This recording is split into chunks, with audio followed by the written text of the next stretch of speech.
Halo, nama saya Kalista Safa Bezdariani. Di sini saya ingin membahas tentang epidemi flu tahun 1918. Epidemi flu tahun 1918 juga dikenal sebagai epidemi flu besar atau flu Spanyol. Dipertimbangkan pandemi global terburuk dalam sejarah karena memusatkan kematian yang tinggi dalam waktu singkat. Diperkirakan bahwa tingkat kematian pandemi adalah antara 10% dan 20%. Itu menewaskan antara 50 dan 100 juta orang di seluruh dunia. Di Spanyol jumlah kematiannya diperkirakan sekitar 300.000.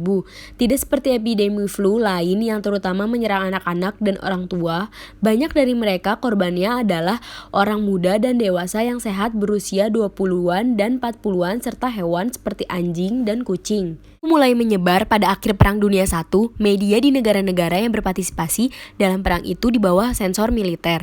Jadi mereka menyembunyikan pandemi, namun Spanyol bersikap netral. Dilaporkan dalam pers pada kasus-kasus baru menggunakan nama-nama seperti demam. Dari 3 hari, prajurit Napoli atau penyakit modis, tampaknya begitu Spanyol adalah satu-satunya negara yang terkena dampak. Inilah sebabnya mengapa penyakit ini dikenal di seluruh dunia. Dunia sebagai flu Spanyol. Pun pada musim gugur 1917 penyakit ini telah terjadi di 14 kamp militer. Beberapa orang menganggap Gilbert Michel, seorang juru masak di kamp Fort Riley di Kansas, sebagai pasien 0. Michel memasuki pagi hari tanggal 4 Maret 1918 dengan demam dan sakit kepala ke rumah sakit, dan beberapa jam kemudian ada lebih dari 100 kasus dalam perawatan. Jadi mereka harus mengatasinya, sebuah hanggar untuk merawat pasien. Penyakit ini adalah demam tinggi, sakit telinga, kelelahan tubuh, diare dan sesekali muntah, dan kadang-kadang kesulitan bernafas dan mimisan. Sebagian besar orang yang meninggal adalah hasil dari pneumonia bakteri sekunder karena antibiotik tidak tersedia. Namun, satu kelompok meninggal dengan cepat setelah gejala pertama muncul hanya dalam 2 atau 3 hari. Pada pertengahan April 1918, flu sudah mengamuk di barat Eropa Barat. Dia meninggal dari Perancis ke Inggris, Italia, dan datang ke Spanyol. Bahkan Raja Alfonso XIII jatuh sakit, dan surat kabar Spanyol mengumandangkan penyakit ini yang menyebar dengan sangat mengkhawatirkan. Ini dapat dilihat dalam grafik ini, sebagian besar kematian jatuh hanya dalam 13 minggu, dari September hingga pertengahan Desember 1918, dalam apa yang dikenal sebagai gelombang kedua. Populasi termiskin menderita akibat flu ini secara khusus, tetapi juga mempengaruhi gubernur seperti Presiden Amerika Serikat Woodrow Wilson, Perdana Menteri Inggris Lloyd George, atau Kaisar Guillermo. Marquis Edvard Munch bahkan menangkapnya dalam potret diri, dan yang lain seperti Gustav Klimt tidak selamat dari penyakit itu. Semua surat kabar saat itu mengumpulkan iklan dengan obat ajaib. Itu eliksir, air obat, tonik, dan obat-obat lainnya menonjol.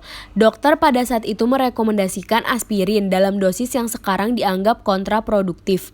Kina diasipkan dengan arsenik, minyak kapur barus, atau minyak jarak.